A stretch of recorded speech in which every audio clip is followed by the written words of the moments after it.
Baik, Assalamualaikum warahmatullahi wabarakatuh. Selamat pagi semuanya. Kami dari kelompok satu kelas B di sini akan mempresentasikan hasil kerja kelompok kami, yaitu gangguan biotik yang ada pada kapuk randu di lingkungan Wisdom Park UGM, tepatnya di dekat toilet di sekitar Wisdom Park UGM. Oke, sebelum presentasi mulai, izinkan kelompok kami memperkenalkan diri terlebih dahulu. Saya Karen Azara sebagai ketua kelompok satu dari kelas B. Saya Maura Wasita sebagai anggota.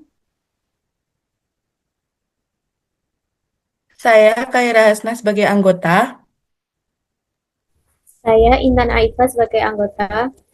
Saya Lina Nugraha ini sebagai anggota.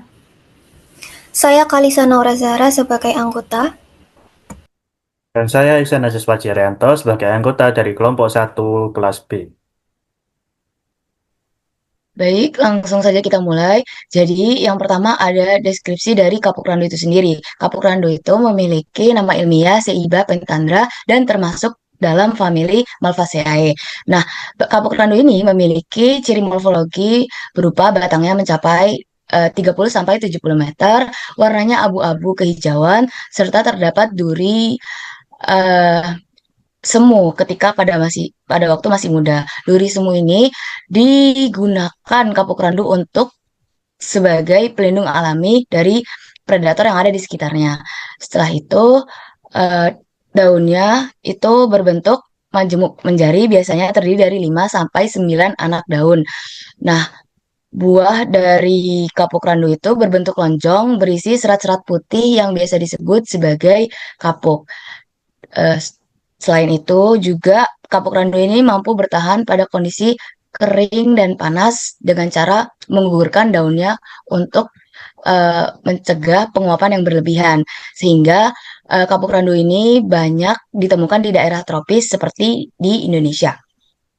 Uh, Setelah itu, kapuk randu juga memiliki segudang manfaat, mulai dari segi ekologis, seperti kapuk randu ini dapat menyerap CO2 di udara dengan lebih banyak, terus juga dapat mencegah erosi karena sistem perakran yang kuat, terus juga dapat menahan air tanah sehingga dapat digunakan untuk hal pencegahan banjir. Dalam segi sosial, kapuk randu ini digunakan sebagai peneduh dan kenyamanan lingkungan.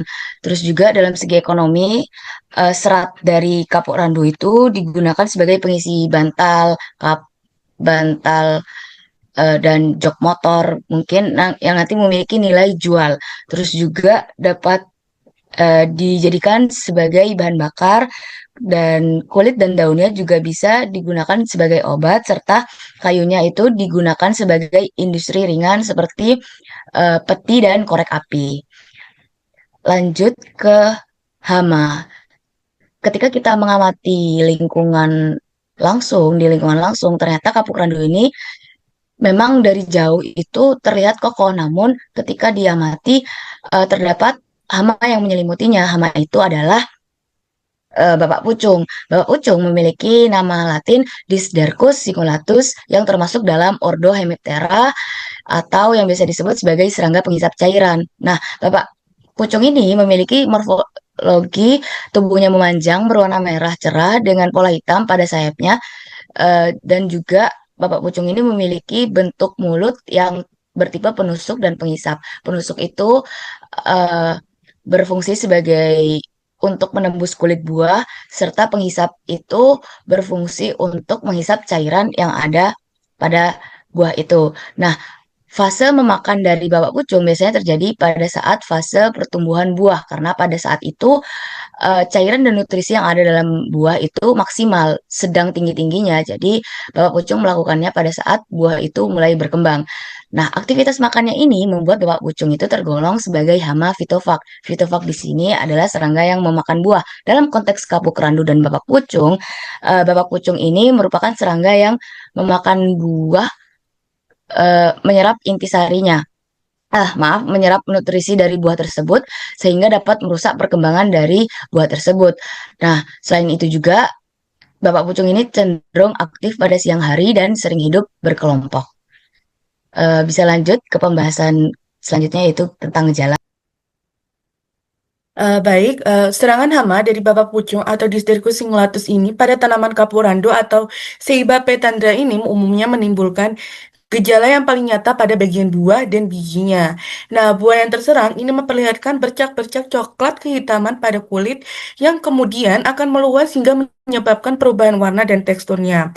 Seiring meningkatnya tingkat serangan ini, buah menjadi layu dan juga mengering sebelum waktunya sehingga proses pematangan ini terganggu.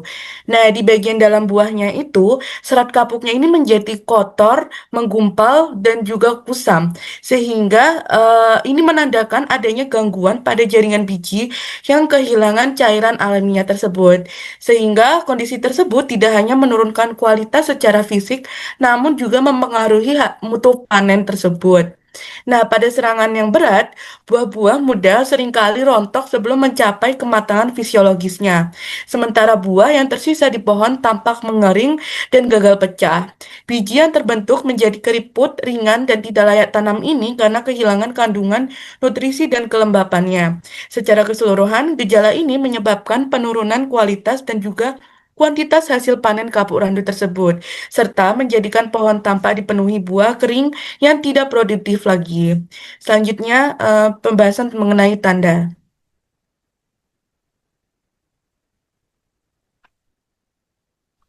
Mohon maaf, tanda-tanda yang timbul pada inang adalah bekas susukan kecil pada buah. Yang kedua, ada noda getah kering. Yang ketiga, bakal buah atau buah muda menjadi hitam, kering, dan gugur prematur. Yang keempat, bila serangan berat, buah tidak berkembang sempurna dan serat kapuk menjadi sedikit atau rusak. Selanjutnya adalah dampak gangguan. Baik, jadi dampak gangguan yang disebabkan oleh serangga bapa pucung yang pertama yaitu buah kapuk muda menjadi mudah rusak dan keriput karena bijinya telah diisap oleh serangga saat masih lunak. Akibatnya, serat di dalam buah tidak bisa terbentuk dengan sempurna. Yang kedua, jika serangannya cukup parah, tanaman bisa mengalami kegagalan panen karena sebagian besar buah tidak berkembang normal atau bahkan gugur sebelum matang. Dan yang ketiga, serangan yang terjadi terus-menerus dapat memperlemah pohon dan memperlambat pertumbuhannya, sehingga pohon menjadi kurang produktif pada musim berikutnya. Dan yang keempat, secara keseluruhan, serangga babak pucung menyebabkan penurunan kualitas dan kuantitas hasil panen karena serat yang dihasilkan lebih pendek, kusam, dan jumlahnya telah berkurang. Bisa dilanjut ke pembahasan berikutnya. Baik, untuk rekomendasi pencegahan dapat dilakukan dengan cara menjaga kebersihan pohon secara rutin, misalnya dengan memangkas ranting yang terlalu rimbun, agar sirkulasi udara di sekitar lasuk pohon menjadi lebih lancar dan sinar matahari dapat masuk dengan baik. Selain itu, mengumpulkan buah dan yang terserang hama, karena agar tidak menjadi sumber penularan dan tempat berkembang biaknya hama. Langkah terakhir bisa menanam pohon dengan jarak yang cukup. Dengan jarak yang cukup untuk menghindari kondisi yang terlalu lembab di sekitar tanaman, karena kelembapan yang tinggi dapat memicu pertumbuhan hama dan meningkatkan resiko serangan hama. Nah, jika pohon sudah terkena oleh hama serangga, maka perlu adanya monitoring untuk memantau populasi dari hama tersebut. Bisa dilakukan dengan pengamatan 1-2 minggu sekali, terutama pada fase pembentukan hingga pemasakan buah. Karena pada tahap ini, buah paling rentan terkena serangan hama. Kedua, bisa dengan membuat perangkap cahaya guna menangkap hama yang menyerang pohon. Ketiga, bisa menggunakan feromon, yaitu obat alami yang untuk membunuh hama tersebut. Jika penyebaran dari hama itu sudah menyerang lebih dari 10% buah, maka perlu adanya pengendalian yang lebih lanjut.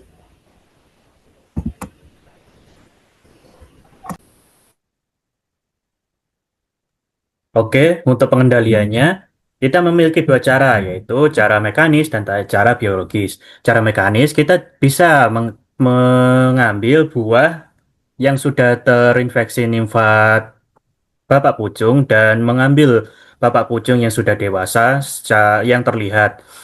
Nah, kita bisa menghancurkan buah yang sudah terinfeksi nimfa tersebut dengan menguburnya atau membakarnya. Hal ini dilakukan untuk mencegah nimfa tersebut tumbuh menjadi Bapak Pucung dewasa. Dan teknik biologisnya, kita bisa menggunakan predator alami dari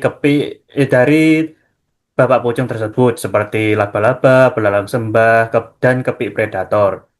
Kita bisa menyediakan tempat tinggal bagi serangga-serangga predator tersebut dengan menanami gulma-gulma atau liana-liana untuk tempat mereka sembunyi. Lalu, jika sudah parah, kita bisa menggunakan insektisida nabati yang terbuat dari daun mimba, sereh, dan daun ketapang. Hal ini dilakukan untuk mengurangi insektisida kimia. Dan insektisida ini disemprotkan pada pagi hari dan sore hari. Hal ini dilakukan untuk mencegah serangga yang bermanfaat terkena insektisida tersebut.